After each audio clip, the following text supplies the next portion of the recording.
Hey friends, welcome back. This video is going to be a book review video of Entitlement by Rumaan. I have the book here. However, I'm not going to hold it up here the whole time, especially since I'm going to be reading portions of it to you. So you get a good idea as far as what the writing is, reads like, looks like, the whole thing. I feel like I've done a couple book review videos now this year, and I haven't incorporated segments or portions of the writing. And I feel like that's important to incorporate because what's a reason that people oftentimes DNF a book? Sometimes it's the writing. And so I do want to get back to that. So that's what we're going to do. Now, I do have my notes here. So if you see me looking down over here, page flipping, whatever, I'm human. I'm not going to remember every single thing I want to say about this book. But yeah, this is going to be my guide piece. And yeah. All right. So let's just jump right in. Entitlement by Rumaan. This is the second book that I have read by him. I read Leave the World Behind, and I enjoyed that one. I gave that one 4 stars. I enjoyed Entitlement so much more. I don't know why I said it like that. So much more. I just enjoyed it more. I enjoyed what it was saying, what it was doing, more than Leave the World Behind. And though I am seeing a little bit on some of the reviews that I've been researching, that some people are actually saying that they enjoyed Leave the World Behind more than Entitlement. So jury's out on ultimately which one you may enjoy more if you've read either one of these. And if you haven't read Rumaan Alam at all before, sure, you could go into Leave the World Behind. There's the movie. I haven't seen the movie on it yet. It's on my list of things to watch. But I think that this was excellent. I thought that this was great. So let's jump right in, shall we? So in this one, we follow Brooke. She lands a job with Asher Jaffrey. Asher is basically like a gabillionaire. Like, he has an unfathomable amount of money, and it's even unfathomable for him. He hires her to be a project coordinator or project manager because he wants to give away his money. He just wants to find a worthwhile cause to give it away. And Brooke is tasked with helping and working with the rest of the team to try and find a worthwhile cause. What is this book about, essentially? So other than the synopsis, this book is about, obviously, money and wealth. And it's how people who have it act and people who don't have it, how they act. And oftentimes when these two people meet each other, how they view the other person, especially from the perspective of somebody who does not have a good bazillion dollars in the bank, how they view somebody who does have a lot of money in that way, and how the person who does have a lot of money and the kind of liquid to live their life however way they feel and have that luxury to do so, how it feels to be around a person like that. This does have a bit of an overview around how being around somebody or close to somebody who has just a buckets and buckets of money, and how they act and how that changes you as a person too, and your view on money and your view on the world and how it works, and it changes your mind. And that also is touched on quite a bit in this, especially from Brooke's perspective. There's also how we do and don't talk about money, even though money is so fundamental to our lives. It's really how, fundamental to our day-to-day living. It really dictates sometimes who we spend time with, what jobs we have, what circles we run in. Like, there's all kind of things that money really dictates. And yet to some people, it's very taboo to talk about. And to others, people are comfortable talking about it. But it's just this thing that is so fundamental every single day to our living, to how we carry ourselves, to how, it's really instrumental in a lot of things.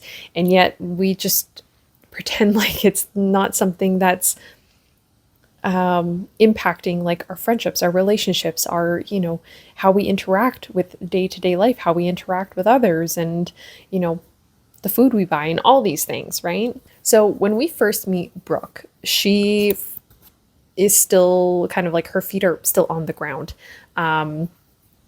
She really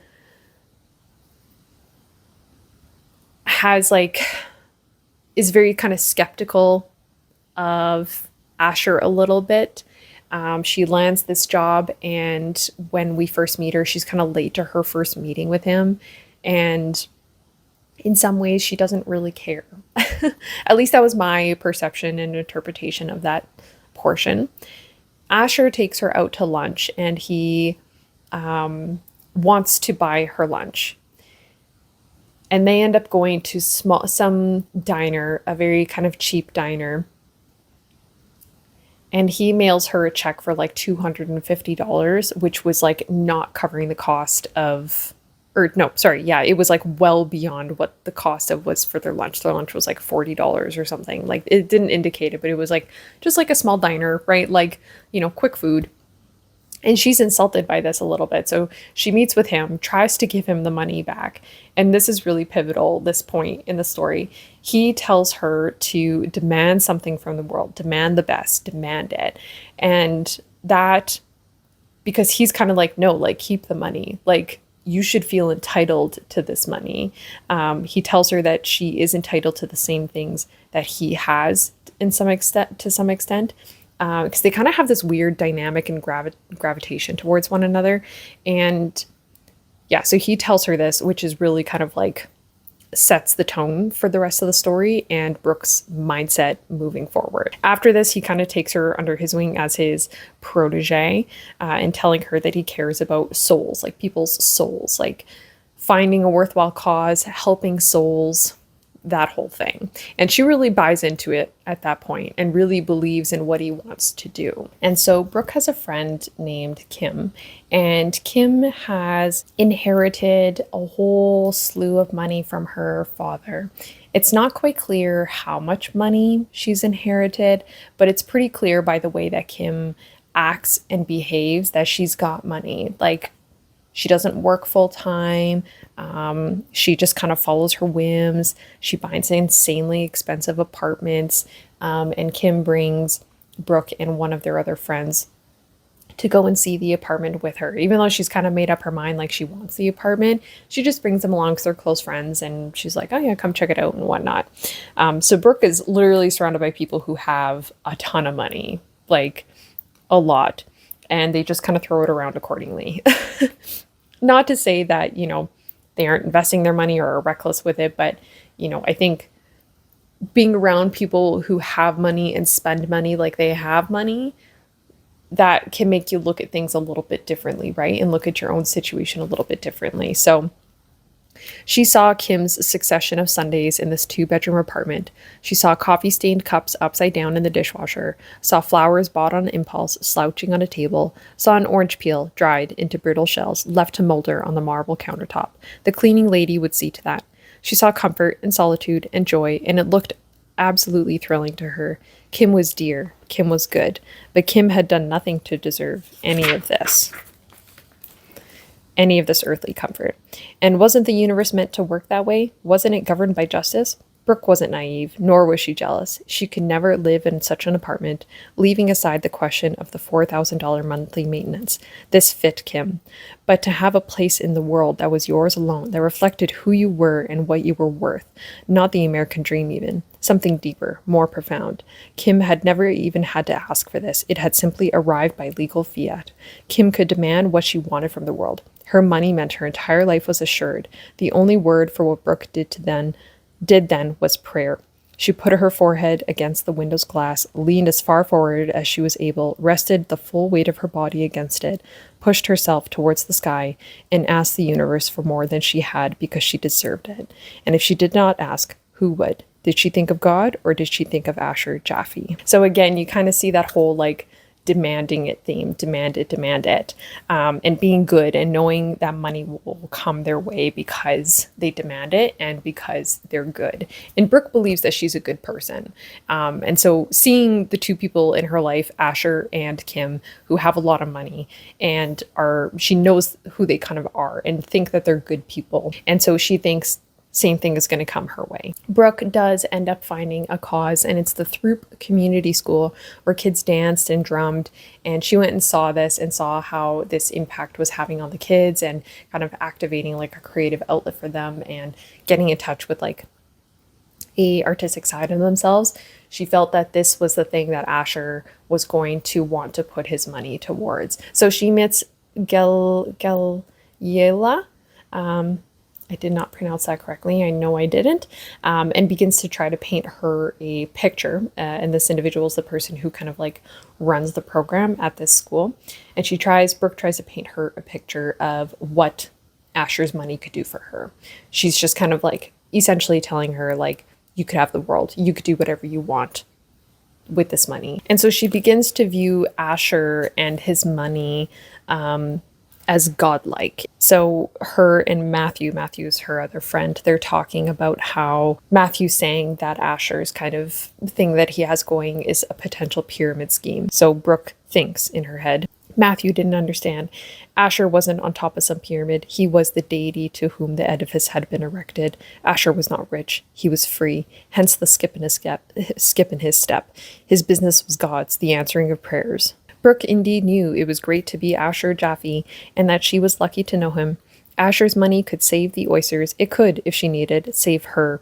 She would not be Auntie Page. She would be interesting. She would be good. She would be successful. Perhaps with luck, she would be free. And so Asher has a history of helping, not only in this instance, in this whole, like, I want to give all my money away situation. He has a secretary that he's worked with for a long time named Natalie. And Natalie's, I think it was husband. Anyway, she had a personal situation where she needed funds, and Asher had given her what she needed in order to, one, keep her as his secretary, but also to help her out. And so Brooke sees him do these things and it's just like, oh, like he can do these things to help anybody. He can help anybody, including Brooke starts to think herself. She wants a life for herself where she feels free. And she views Asher, especially his money, as the solution to her problems, or this problem she's kind of thought up in her mind. Like she views the way she lives her life as a problem because she's not free and she's not living her life as these other people who have tons of money, the way that they live and the way that they behave. So she goes to view this apartment that she really cannot afford at all. It is not within the realm of a reasonable purchase for her. It's just not. Her current apartment, there's nothing wrong with it. This decision for her to go and view this apartment is purely a byproduct of thinking that Asher's money is also like she's kind of entitled to that same way of living. Brooke felt exhilarated, like an athlete victorious in some contest. She wanted to strip off her own shirt, feel the air on her body. It didn't matter at all somehow that she didn't have the money, the letter from the bank, the plan. That would come in time. Brooke knew that if she could intervene for Galyela and the Throop Community School, someone in turn would intervene for her. It was karmic. There's not much for me to think over. And this is, Hillary is the real estate agent who's showing her the apartment, and Hillary tells her to think it over. Hillary reminded her, shabby lobby, poorly maintained elevators, the fact that the place had not sold after weeks on the market. Brooke barely heard, and when Hillary broached the question of whether Brooke was, like him, a cash buyer, she demurred, changed the subject, drifted away, because their business was done for the day. So yeah, her thoughts on money is now a little bit different. It's, when we first met her, like I said, her feet were kind of on the ground, and now they're not, right? She's kind of thinking about, money a little bit differently and not in a way that's going to help her out in the long run, right? It's probably going to put her into a lot of debt. She sees it as something that she's now entitled to, like the money, like she's going to demand it. It's going to come to her. She's owed this. And so naturally, everything's just going to fall into place. So this is again with the apartment. Brooke didn't think about down payments, mortgage rates, closing costs, math. You could not solve an equation with too many unknowns. She remembered that from high school algebra. No, she didn't think about lawyers or banks or inspections. You couldn't worry about such things, or worry would always be waiting for you when you were prepared to face it. Sure, Brooke had lied. Sure, she was lying even now. Sure, you might call it fraud, but you could as well call it a bluff. Much as she had solved problems Galiella didn't know that she had, Brooke would turn her own soon. X would equal something. She'd written a fairy tale, herself its heroine, something to do with the apartment that fit like Cinderella's slipper, something to do with destiny, and it was yet not clear to her if Asher Jaffe was the prince or the fairy godmother, all her problems dispatched either by a kiss or a wave of the wand. So yeah, she causing problems for herself.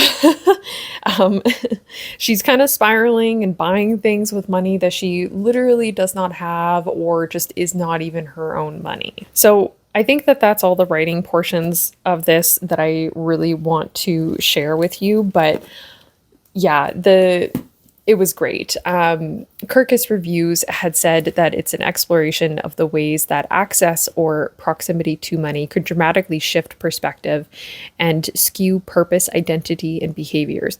The novel considers a question central to today's America. If money equals freedom, what does that mean for people who don't have it? I thought that that was a really good summary of the book by Kirkus Reviews. Yeah, that was like, I couldn't put that into my own words if I tried. Obviously, money and wealth were huge conversations within here. Entitlement, how money changes people. But there were also conversations and themes about race and identity. There was a video of Alam being interviewed. I can't remember the name of the channel, but it's below. And he felt that he needed to make the female main character black because the question of race had to come up at some point in the book, which it certainly does. In the end, you see it happen.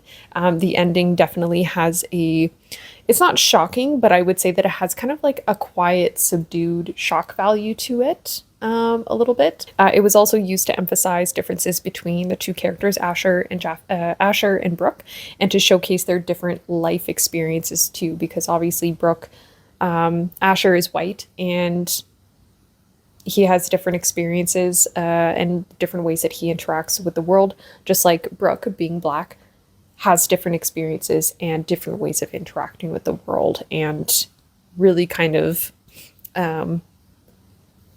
showcases the differences between the two of them in that way. Ultimately, what I really enjoyed in this book is Alam's writing and the way that he wrote Brooke as a character, and kind of her spiral a little bit with money.